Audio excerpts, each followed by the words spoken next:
At para sa ating mga balita, Army Chief ng Pakistan nagtatago na.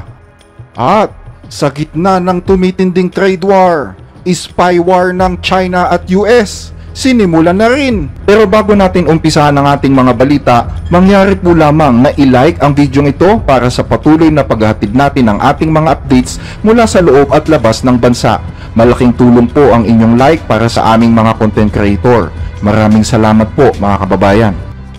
Sa gitna ng tumitinding tensyon sa pagitan ng India at Pakistan, maraming katanungan ang lumalaganap ngayon online tungkol sa kinaroroonan ng Army Chief ng Pakistan na si General Syed Asim Munir matapos ang isang nakakakilabot na terrorist attack sa Pahalgam na kumitil ng 26 na buhay. Lumalabas ngayon sa online ang mga hindi pa kumpirmadong ulat na nagsasabing si General Munir ay nawawala o posibleng tumakas kasama ang kanyang pamilya. May mga espekulasyon na posibleng nagtatago na ang general sa isang military bunker sa lungsod ng Rawalpindi sa Pakistan. Bagaman hindi pa beripikado, ang mga ulat na ito ay mabilis na kumakalat ngayon sa social media, kasabay ng mga memes, speculations at hashtags, kabilang na ang hashtag #MunirOut na naging trending sa dating Twitter na ngayon ay tinatawag na X. Kapwa mga users mula sa India at Pakistan ang nagtanong tungkol sa biglaang pagkawala ng Army Chief sa mata ng publiko nitong mga nakaraang araw. Sa gitna ng lumalalang usapan online, kumilos naman ang opisina ng punong ministro ng Pakistan para kontrolin ang sitwasyon. Kamakailan inilabas ng Pakistan ang litrato ni General Munir kasama si Prime Minister Shehbaz Sharif. Ang larawan ay kuha noong April 26 sa passing out parade ng ika-151 long course sa PMA Kakul sa Abbottabad. Ang caption ay nagsasaad ng Punong Ministro Mohammad Shehbaz Sharif kasama ang Chief of Army Staff. Si General Syed Asim Munir at ang mga opisyal ng PMA Kakul ay makikita sa isang group photo kasama ang mga nagtapos na kadete ng ika-151 long course sa PMA Kakul, Abbottabad. Pero sa halip na tapusin ito ang mga usapan tungkol sa pagkawala ng general, mas lalo pang dumami ang tanong kaugnay ng larawan. Maraming social media users ang naging mapagduda sa timing ng larawan.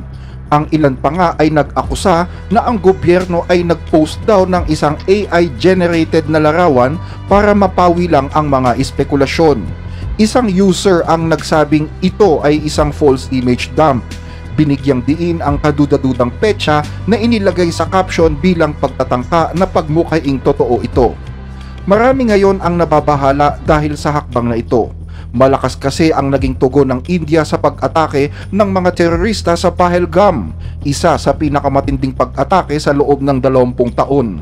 Ayon sa mga ulat ng Intel, isang teroristang grupo mula sa Pakistan ang itinuturong nasa likod nito, isang proxy group na tinatawag na The Resistance Front na pinaniniwala ang konektado sa Lashkar-e-Taiba, ang hayagang umako sa responsibilidad.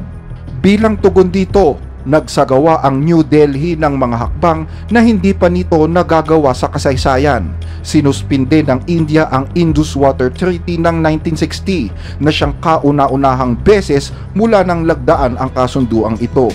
Ibinaba rin ang antas ng ugnayang diplomatiko, binawi ang mga visa na inisyu sa mga Pakistani nationals, at isinara ang Wagah-Atari border ng walang taktang panahon. Matagal nang nagbabaga ang tensyon bago pa ang nasabing pag-atake. Noong April 16, nagbigay ng nakakagalit na pahayag si General Munir sa Overseas Pakistanis Convention sa Islamabad. Binanggit niya ang Kashmir at tinawag itong jugular vein ng Pakistan at nangakong hindi tatalikuran ang tinawag niyang heroic struggle ng mga Kashmiri. Sa kanyang talumpati sa mga Pakistani sa diaspora, hinimok niya sila na huwag kalimutan ang kanilang pinanggalingan. Tinawag pa silang ambassadors of a superior ideology and culture na lalo pang nagpagalit sa maraming mga mamamayan at maging sa pamahalaan ng India. Ngayon, Sa gitna ng kanyang biglang pagkawala na lalo pang nagpapaalab ng espekulasyon at kasabay ng mas pinatinding aksyon ng India, ay mas lalo pang natatawagan ang atensyon ng international community. Nasa isang delikadong sitwasyon ngayon ang rehiyon.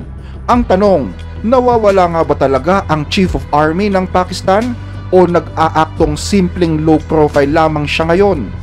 Bagaman sinasabi ng Pakistan na nandyan lamang si Munir, maraming netizens mula sa India ang hindi kumbinsido dito. Sa ibang balita, spy war ng China at US, sinimulan na. The CIA is looking for spies to help the U.S. The agency releasing 2 Hollywood-style videos on social media today aimed at recruiting Chinese dissidents to help steal secrets. 俗话说“筑梦人生”，可惜我是为他人之梦。 Kasalukuyang nagsasagawa ngayon ang Central Intelligence Agency or CIA ng US ng isang kampanya para mag-recruit ng mga bagong tauhan. Sa katunayan, naglabas ito ng video sa social media kung saan ipinapakita ang mga empleyado ng mabababang uri ng trabaho pero lihim na nagtatrabaho rin sa mga korap na government officials. Pero ang nasabing mga video ay hindi sa wikang Ingles, kundi sa wikang Mandarin dahil ang target audience ay hindi mga Amerikano, kundi mga Inchik. Target ng nasabing video ang mga miyembro ng Communist Party sa China para i-recruit sila bilang mga espiya ng CIA laban sa Beijing. Bagaman para sa ilan ay nagmumukhang katawa-tawa ang nasabing video, matatandaan na bahagi ito ng mas lumalawak na digital at psychological warfare ng mga malalakas na bansa sa pamamagitan ng social media. Ang bawat video ay parang isang maikling pelikula at tumatagal ng mahigit 2 minuto. May kasamang tensyonadong musika, malinaw na kwento at narasyon sa wikang Mandarin. Maaaring ikagulat ito ng ilan, pero ang mga videong ito ay galing mismo sa CIA, ang pangunahing intel network ng Amerika. Ipinapakalat ng CIA ang mga videong ito sa YouTube, Instagram at Facebook bilang bahagi ng kanilang kampanya na mag-recruit sa pamamagitan ng social media. Layunin nilang samantalahin ang pagkadismaya ng mga Tsino sa tumitinding burokrasya ng kanilang bansa para hikayatin sila na maging espiya ng Amerika. Mahigit 1 dekada na ang nakakalipas mula ng lansagin ng China ang umano'y spy ring ng Amerika sa loob ng kanilang teritoryo, kung saan marami sa mga inakusahan ang ikinulong at pinatay. Kaya ngayon, muling binubuo ng CIA ang kanilang spy network sa China. Pinaiigting ng nasabing ahensya ang pagkolekta ng intelligence laban sa Beijing na isa sa pinakamahigpit na kalaban ng Washington sa mundo. Sa buong kasaysayan ng ating bansa, wala pa tayong nakakatapat na kalaban na mas matindi at mas bihasa sa larangan ng ganitong estratehiya maliban sa Communist Party ng China. Bilang tugon, kailangang maging mabilis, malikhain, at matatag ang aming ahensya sa pagharap sa mga ganitong banta. Ang mga video na ito ay isa lamang sa mga paraan kung paano namin isinusulong ang layuning ito. Pulido ang pagkakagawa ng mga videos. Isa sa mga ito ay nakatuon sa mga matataas na opisyal ng Communist Party na namumuhay sa takot dahil sa malawakang purge na ginagawa ni Xi Jinping para labanan ang anumang uri ng kataksilan sa kanilang hanay. Sa video, maririnig ang mga sumusunod na linya. Habang umaangat ang posisyon ko sa loob ng partido, nakikita ko rin kung paanong isa-isang itinatapon ang mga nasa itaas ko na parang mga sirang sapatos. Ngayon, napagtanto kong pareho lang pala ang magiging kapalaran ko sa kanila. Sa isa pang video, itinatampok naman ang lumalalim na discontentment ng mga kabataang Tsino. Makikita rito ang bumabagal na ekonomiya ng bansa, kakulangan ng trabaho at ang toxic na kultura sa mga kumpanya. Pero sa kabila ng lahat ng hirap na ito, nananatili pa ring mailap ang buhay para makamit ang mga karangyaan at pribilehiyo sa China. Ang dalawang video ay parehong nagtatapos sa isang eksena kung saan kinokontak ng pangunahing tauhan ang CIA sa kanilang website. Isang simbolikong hakbang para tuparin ang kanilang mga pangarap imbis na umasa na lamang sa mga mabubulaklak at walang saysay na pangako ng kanilang supreme leader. Makikita rito kung papaanong ginamit ng CIA ang parehong propaganda style ni Xi Jinping para maiparating ang kanilang mensahe. Lahat ng ito ay bahagi ng mas lumalawak na strategy ng nasabing ahensya. Noong Oktubre ng nakaraang taon, naglabas din ang CIA ng mga ganitong video sa wikang Mandarin, Farsi at Korean bilang bahagi naman ng kanilang kampanyang mag-recruit ng mga impormante mula sa China, Iran at North Korea. Bukod dito, kamakailan nitong taong 2025, naglabas din ang CIA ng video sa wikang Ruso. Target ang mga elitistang Russians na hindi na kontento sa pamamalakad ni Pangulong Vladimir Putin. Sinasabing naging matagumpay ang video, kaya't ngayon ay ginagamit na ito ng CIA para harapin ang pinakamatinding bantang militar sa kanilang bansa, ang bansang China.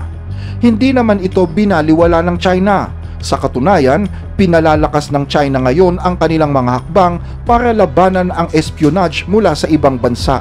Naglunsad ito kamakailan ng isang political campaign sa social media para bigyang babala ang mga mamamayan laban sa posibleng pag-eespiya para sa ibang bansa. Sa madaling salita, nakarating na nga sa entablado ng social media ang digmaan ng dalawang makapangyarihang bansa sa mundo. Hindi lamang sa mga lihim na operasyon ng espionage, kundi pati na rin sa kalidad ng kani-kanilang mga propaganda. Hanggang dito ang ating mga balita. Regular naming binabasa ang inyong mga comment, kaya huwag mag-atubiling i-share ang inyong opinyon sa mga napapanahong issue. Maraming salamat po sa inyong pakikinig.